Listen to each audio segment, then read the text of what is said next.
Diretso. Diretso. Hop! Sige. Sige. Sige. Hello, good morning. Meron na naman tayong alignment. Kila boss. Ayan. So, itong motor na to, papalit natin dito sa kulong-kulong. Papalitan natin tong euro nila. So, ayan. So, napansin natin sa kulong-kulong nila, medyo mababa yung harapan. So, itataas natin yan. Tapos, itong side wheel nasa likod. Pero, okay na daw yan. So, maggagalaw na lang tayo dun sa may motor. Yun na lang yung kukunin natin ng sukat. So, sana makuha natin yung medyo magaan na alignment.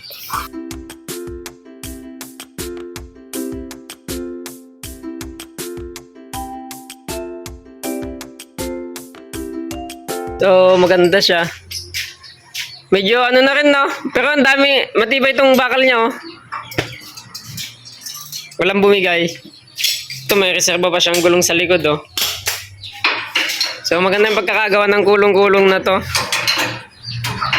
So, yan.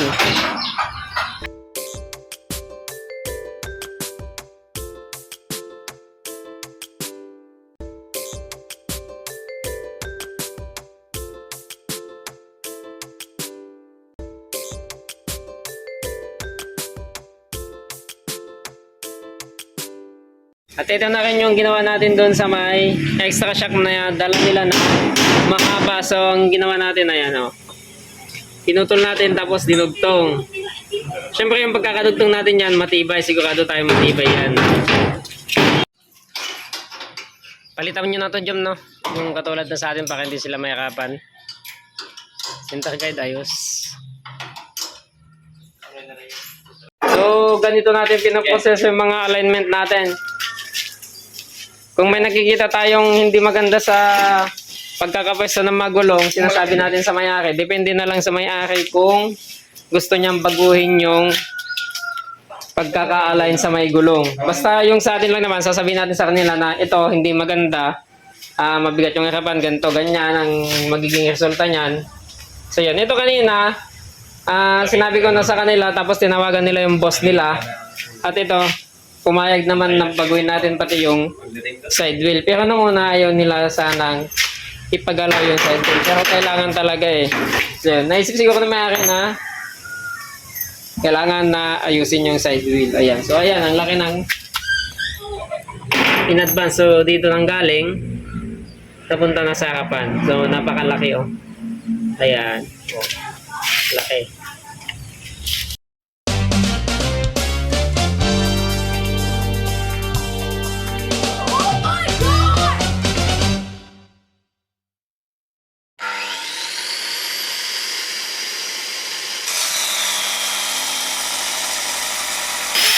Ito yung mahirap dyan, yung ilalabat natin doon sa may gilid.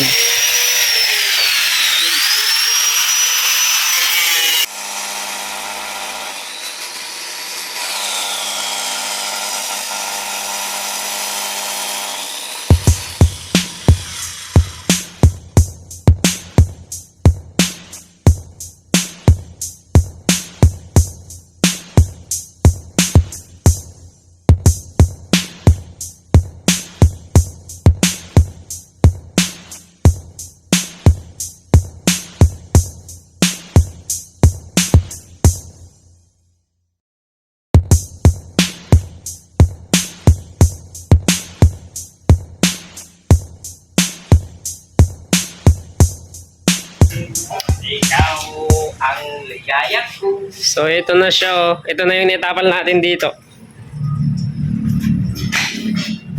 Parang hindi rin naman na-repair, you know? At eto nga, natapos na tayo katry mo. Ito na nilagyan na natin lahat yung ito, inunat-unat natin, niligaw natin. Tapos ito, bago na rin yung alignment natin. Tapos ito na rin yung tsura, yung dating gulong niya na nandito, napunta na dito. So, umadvance na yung gulong natin. Ito yung ginawa natin yan.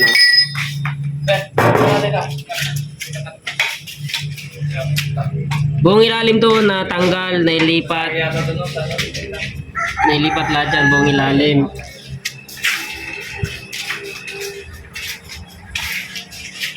O, testing nyo na.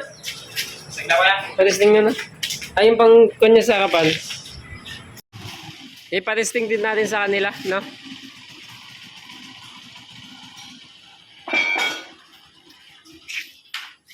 Walang minor.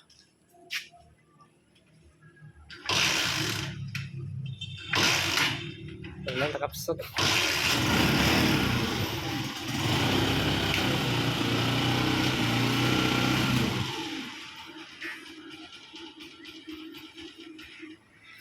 Minor na. Okay na? Panginan natin. Ha? Okay na? Sigurado ka? Anong mas magaan yung dati o ngayon? Malayo? Ito kasi yun. Mga ilang kilometro. Sige boss, thank you, thank you. Pag-isabi na lang kay kuya, no? Okay, salamat.